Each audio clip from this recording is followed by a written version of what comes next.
Je vous demande de faire face à vos responsabilités. Bien sûr. Vous avez acheté il y a 4 ans, vous deviez rénover.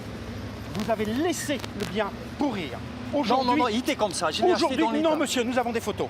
Aujourd'hui, non, il était comme ça. Aujourd'hui, vous êtes un danger pour vos voisins. Il est très en colère, le maire de Salins, face au propriétaire d'une maison dont le toit vient de s'écrouler. Cas typique, on achète et on n'a pas l'argent pour restaurer. Plus tordu, celui qui devient propriétaire d'un immeuble ne loue pas volontairement les appartements et ainsi profite de la défiscalisation. Il laisse tomber en ruine son bien, tout simplement parce qu'il y a une disposition fiscale qui lui permet de défalquer les loyers qu'il ne touche pas. On en a 2 ou 3 comme ça. Donc on va aller vers de la coercition, c'est-à-dire qu'on lui propose des aides pour rénover. S'il ne veut pas rénover, nous allons aller jusqu'à l'expropriation. Et oui, Gilles Bédère est quelquefois obligé de prendre des décisions très impopulaires. Il a même fermé une église, l'église Saint-Maurice. Il y a des moellons qui ont commencé à tomber du plafond et qui auraient pu être dangereux pour les fidèles. Donc nous avons décidé de fermer cette église pour des raisons de sécurité. Faut-il restaurer Saint-Maurice? D'ailleurs, quels bâtiments garder? Lesquels démolir? Et surtout, en fonction de quels critères? Cruel dilemme. Aujourd'hui, quand on traverse Salins, on voit surtout ces façades grises, ces bâtiments en piteux état, ces magasins fermés. Et pourtant, 4000 ans avant Jésus-Christ, le sel est déjà exploité ici.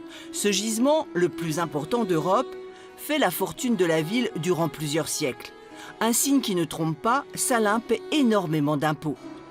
Ce sera le poumon économique de la province du comté de Bourgogne, puisque la ville de Salins contribue pour moitié à la contribution générale de la Franche-Comté. Vous voyez, c'est gigantesque. 17 congrégations religieuses vivent dans cette ville fortifiée.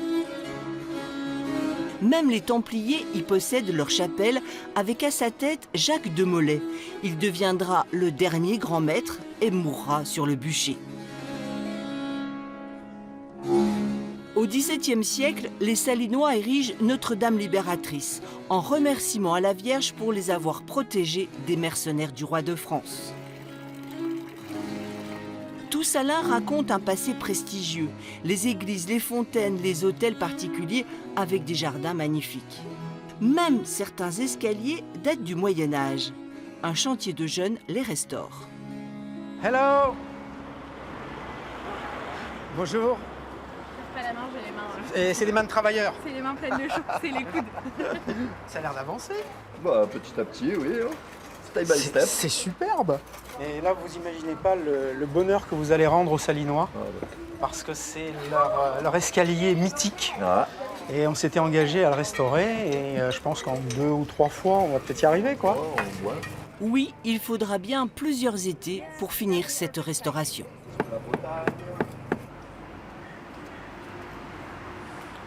Quand vous vous promenez dans Salins, est-ce que vous voyez la beauté des bâtiments ou le coût que ça représente pour la municipalité? Les deux.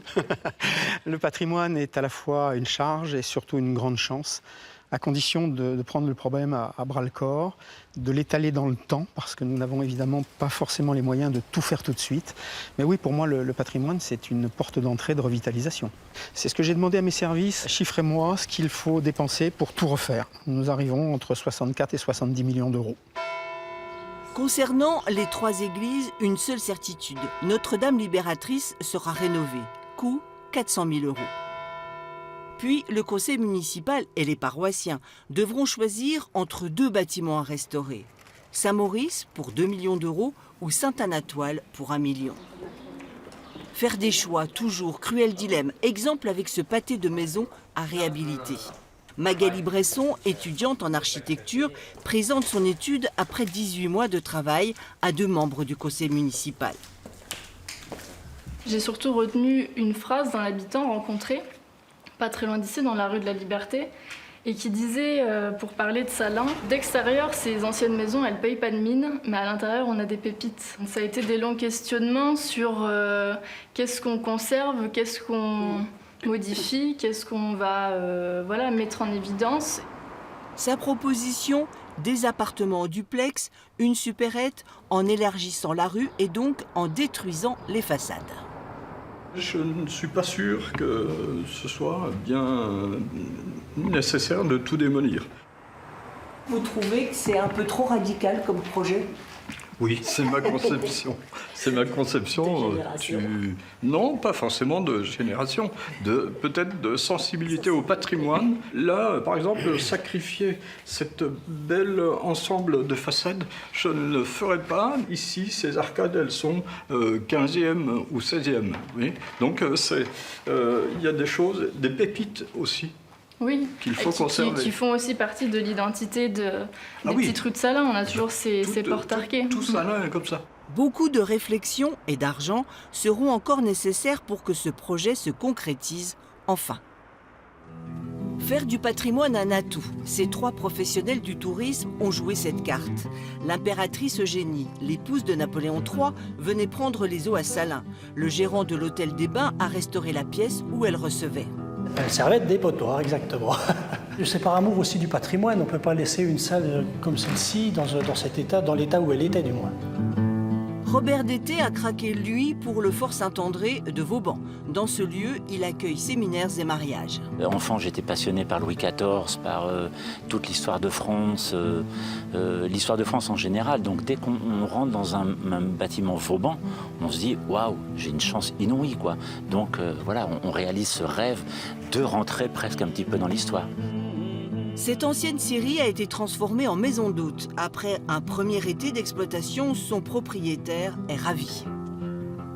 C'était tellement beau qu'on avait envie de montrer aux gens ce qui avait été fait et c'était tellement dommage que cette partie de l'histoire disparaisse à cause de travaux qu'on n'aurait pas fait que là on est vraiment tombé amoureux et puis on s'y sent bien, on sent que c'est comme si les gens ils étaient encore là, qui travaillaient, rien que d'en parler ça me met des frissons. Le salon Eugénie, le Fort Saint-André, l'ancienne scierie ont trouvé un équilibre entre passé et modernité. Aujourd'hui, ces lieux vivent une nouvelle existence. Des exemples à suivre ? Le patrimoine doit être entretenu, il doit être surveillé bien sûr, entretenu, habité. On peut aussi l'adapter à l'art de vivre d'aujourd'hui, ce qui est important, et puis tout en conservant l'essentiel de la richesse patrimoniale. Vous voulez pas en faire un musée de cette ville ? Non, ce serait une catastrophe si on en faisait un musée. Il faut justement que le patrimoine soit vivant. Au pied du mur, mais forte de son passé glorieux, Salins veut croire en sa renaissance.